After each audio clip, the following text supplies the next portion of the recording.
I never made it, but I know what it takes. I'm motivated by a mix of emotion. Got my statement. Fala galerinha do 8º ano, eu sou o professor Max Emiliano, nós estamos na rotina 28. Na nossa aula de hoje nós vamos dar continuidade à aula passada. Na aula passada nós falamos um pouco sobre textos dramáticos e na nossa aula de hoje nós vamos ver um pouco de um subgênero dentro desse universo que é o do texto dramático, que é o monólogo. Você está preparadinho? Então venha comigo. Falando um pouco sobre o texto dramático, eu trouxe novamente o slide da semana passada, igualzinho como ele estava lá, para a gente relembrar de que se trata, de que texto é esse que a gente está falando. Os textos dramáticos, eles são textos literários, né, feitos com o intuito de serem encenados ou dramatizados. Do grego, a palavra drama significa ação. A encenação dos textos de gênero dramático tinha o objetivo de despertar emoções na plateia, fenômeno chamado de cartaz. Explicando em miúdos, nós estamos dentro do nosso universo aqui falando do texto em si, aquele texto que é entregue para os atores, para que eles decorem as falas e dramatizem, Então esse texto a gente chama de texto dramático e é um gênero literário, ou seja, está dentro do universo da literatura. Só que esse texto em si, ele não é feito para ser, ele não é escrito para ser engavetado. Ele só ganha vida quando ele é dramatizado, quando ele é encenado, não é verdade? Então, esse tipo de texto, ele é feito para ser dramatizado. Ele é feito para ganhar vida, E o objetivo, principalmente lá no início do teatro, era despertar essas emoções da plateia, despertar também um senso crítico naquela época. E esse ápice de emoções a gente chama de cartaz. É quando, por exemplo, num determinado filme, você está ali assistindo, temos um vilão, uma vilã, temos uma mocinha. Aí a mocinha, cansada de sofrer, resolve virar o jogo e bater na vilã, ou aplicar um castigo. Então a sua emoção, que acompanhou toda a história, está à flor da pele. Aí você entra em cartaz, que é um termo do teatro para indicar esse momento do ápice do enredo que está sendo mostrado ali. Então, isso que é cartaz.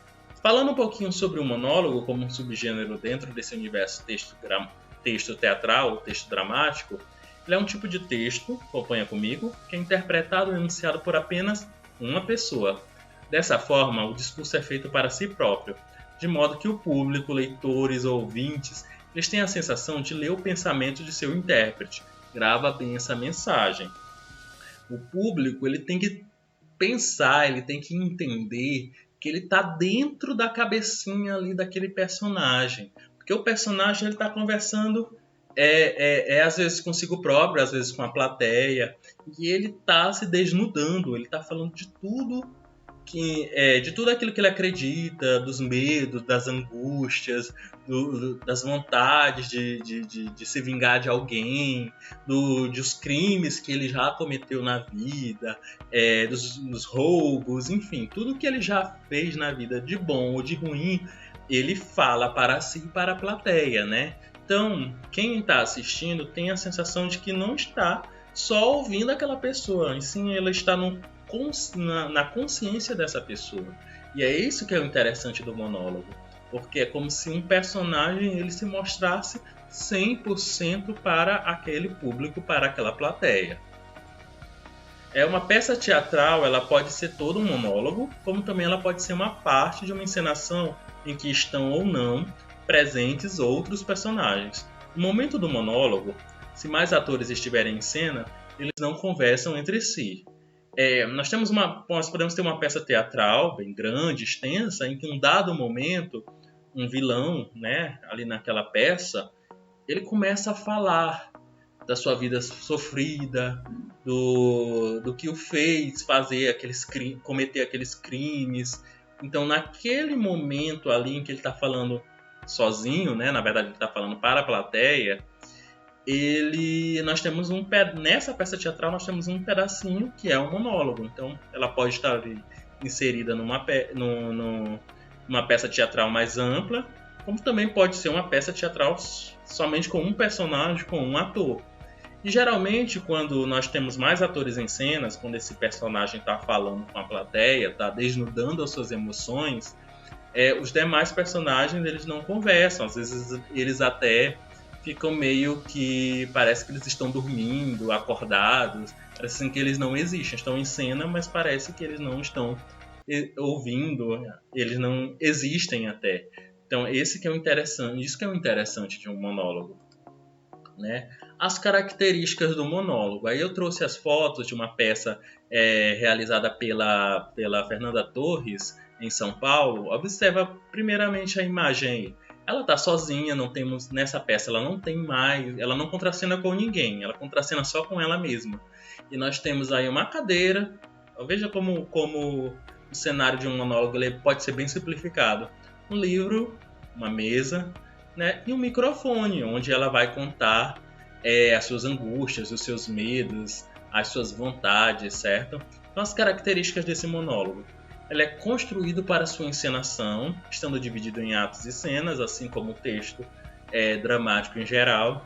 A história é contada pela fala de uma personagem, ou seja, não tem narrador, não tem ninguém para anunciar as atitudes dessa personagem. Nós temos somente ela conta a sua história, ela julga a sua história, ela critica a sua história, né? Apresenta indicações cênicas que auxiliam a representação. Essas indicações são chamadas de rubricas. Elas são escritas em negrito ou itálico. Nesse texto nós também temos alguns trechos, assim como um texto dramático, que indica o que ela deve fazer numa determinada fala. Por exemplo, ela pode simular que está bebendo veneno ali no final da peça, né? No final do monólogo, ela simula que está bebendo um veneno e morre. Então, essa indicação de que ela vai pegar o veneno, vai colocar essa substância na água, no suco, em qualquer coisa que seja, ela vai vir indicada entre parênteses nesse texto, e a atriz, no caso, a Fernanda Torres aí, ela vai fazer isso nessa determinada fala. Então isso é muito importante para direcionar os movimentos desse ator. Ele pode ter vários personagens, mas somente uma personagem fala, né? Inclusive esses personagens eles podem ser mencionados. Um monólogo ele pode ter ali diversos personagens que você cria até uma certa intimidade, mas eles somente são mencionados pelo ator, pela atriz. Além disso, esse texto tem espaço, né? Geralmente um espaço mais reduzido, né? Pode ser um espaço apenas.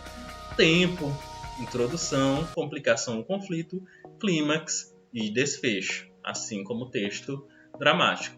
A fala de somente uma personagem, né? Como já nós novamente indicamos, isso é muito importante para que você responda a rotina. E o discurso direto, que é esse discurso sem o narrador. Não tem um narrador que diz algo pela personagem. O personagem diz, certo? Ator, plateia e palco, como eu já falei para vocês, um texto dramático e um monólogo. O monólogo, por exemplo, ele não é feito para ser engavetado.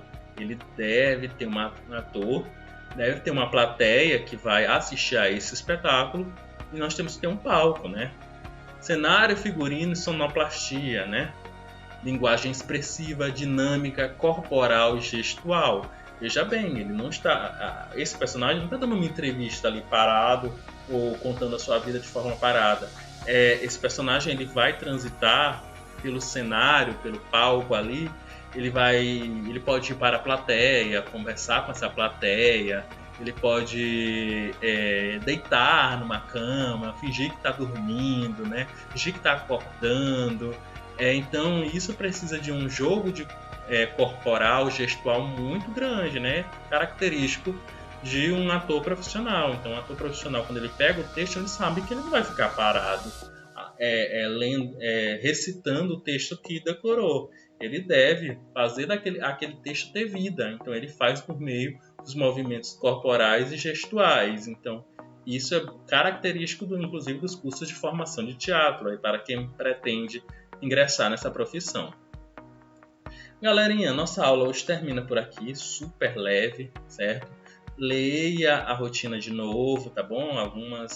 Algumas partes foram colocadas aqui, mas leia novamente, assista ao vídeo novamente, responda a rotina com calma. As questões estão muito fáceis de serem resolvidas, tá bom? Eu quero agradecer e na nossa próxima aula a gente se vê mais uma vez. Até mais!